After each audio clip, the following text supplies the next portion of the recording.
Welcome to the 10-Minute Bible. We are cruising through Matthew. We're in Matthew chapter 24, and believe it or not, if you've been on this channel long, this is one of my favorite chapters in the gospel.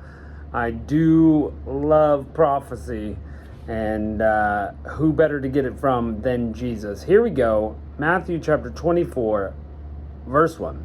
Jesus went out from the temple and was going on his way. His disciples came to show him the buildings of the temple. "Look, Jesus, isn't this beautiful? Isn't this awesome?" But he answered them and said, "You see all these things, don't you? Most certainly, I tell you, there will not be left here one stone on another that will not be thrown down." So Jesus can't get too excited about the temple because he can see that in the near future, it will be completely destroyed. Not one block on another. That's how thorough the destruction is. It's not a slow fall apart where you can kind of see the structure still. No, destroyed. And spoiler alerts, this actually happens. 70 AD, the Romans come in and completely destroy the temple. So Jesus is correct. It does very, as far as prophecies go, probably, short to medium term prophecy there for him to get it. Some of the people standing there got to see it. John knew it happened, guaranteed, John the Apostle. So, yikes. In their lifetime, this destruction came. Verse 3, as he sat on the Mount of Olives, the disciples came to him privately, saying, "Tell us when these things will be. What is the sign of your coming and of the end of the age?" Now, they're asking kind of a different sort of question. First of all, what's this deal about the temple, right? Don't you care whether it's destroyed or not? Tell us about that. What is the sign of your coming and of the end of the age? Now they're asking a different question. Okay, they've been with Jesus long enough, and it seems like they're starting to dawn on them that he's got to come again to set up this kingdom that we see in Isaiah, where Israel is elevated, all nations flock to Israel, Israel's the top, the Messiah is reigning on the throne in Israel, and that's what's elevated them to this top status. And when is that gonna happen? That's what the disciples are saying. We've been with you long enough now to know that right now you're this suffering servant that Isaiah also prophesied about. That's you now, so we have to have it again where you come and reign. So when is that gonna be?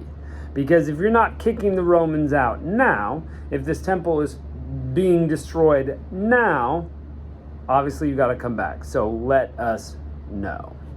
So, who better to ask than Jesus? Let's find out. Verse 4, Jesus answered them and said, "Be careful that no one leads you astray," because he knows many false prophets are going to come. "For many will come in my name, saying, 'I am the Christ,' and will lead many astray." This is, the Christ is a prophetic title. It's not Jesus' last name. It wasn't Joseph and Mary Christ and little Jesus Christ, right? That's not their last name. Christ is a prophetic title. You are the Messiah. So he's saying many people are going to come to claim that they are the Messiah, come in the flesh. So don't be fooled. You'll hear of wars and rumors of wars. Okay, this is a easy check mark. This is always happening, right? That there's war on earth. I mean, if you go back in the history of earth, we have not had a resting year without a war often. I mean, if ever, if everything's recorded correctly, the percentage of peaceful years in Earth's history, very low. Very low. And so hearing of wars and rumors of wars, check mark, that's always happening, always going to happen. We have it going on now. See that you aren't troubled, for all this must happen, but it's not the end yet. So wars, it's kind of a sign. But don't trouble yourself over that one. For nation will rise against nation, and kingdom against kingdom. There will be famines and plagues and earthquakes in various places. But all these things are the beginning of birth pains. So now, this is interesting. So a woman is clearly pregnant long before the birth pangs come. Okay, so this is tricky as a metaphor. When to place these earthquakes and famines and plagues, tricky. You got to be pregnant. Things got to be happening. But you can be experiencing birth pains for a long time. You know, my wife, with our first, basically Wednesday morning to Sunday night, could have even been Tuesday night to Sunday night birth pain. That is a long time to just be in agony.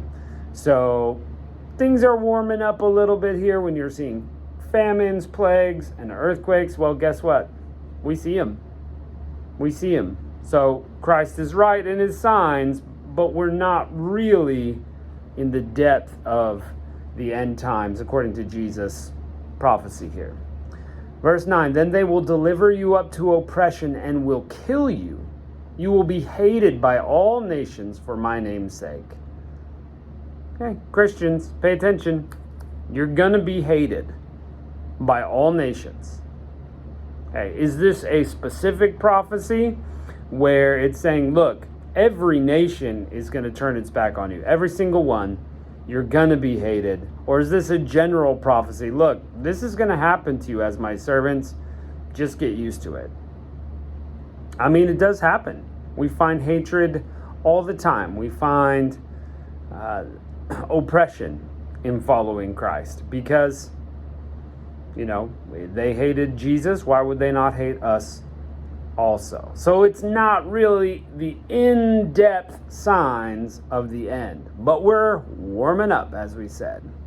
Verse 10, then many will stumble and will deliver up one another and hate one another.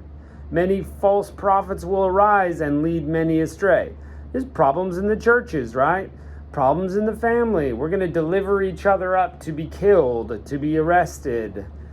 You know, we're going to hate each other because of the name of Christ. Many false prophets will arise and be like, yes, I know the way. This stuff is all happening, right? All these people who claim to be a prophet but can't get it right. Here it is. People being hated because of their religious choices internationally. Yep. This is all happening. So Jesus is correct 100% on his prophecy so far. But he's not to the details of the very end yet. So these are all just signs that Christ was right. The end is coming and you ought to be prepared. Verse 11, we read that. 12, because iniquity will be multiplied, the love of many will grow cold. So we're going to see an increase in sin. Now, every generation says, you know, this generation is the worst, or the next generation is the worst. You know, iniquity is increasing. But there will be a steady increase towards the end in iniquity.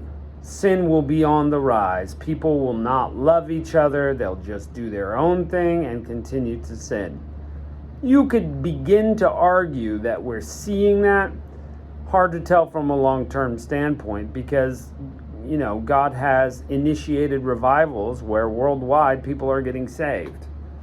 So where you know, nations that were at the brink of destruction get saved because of revival. So tricky, but we're starting to really warm up as to the kinds of things we'll see. But he who endures to the end will be saved. And then this is both of the end of times. If you go through the capital T, tribulation, the end of times, the difficulties that Christians will face, you will be saved. But you also have to go through your life, whether you're in the tribulation with a capital T or you just experience tribulations, small difficulties in your life. But the truth is, through those difficulties, you still have to stay with Jesus till the end. So this statement is still true in two different ways, right? If you endure through the tribulations you face, whether the capital T tribulation or the small lowercase t tribulation, you will be saved. You've got to stick with Christ through your life. You have to make that the plan. This good news of the kingdom will be preached in the whole world for a testimony to all nations, and then the end will come. Okay, so these are all birth pangs, and when the gospel really gets out there to all nations, then we'll see the end. ... Put our bookmark in there. Look forward to seeing you next time. We'll talk about the specifics of what the end looks like. See you next time.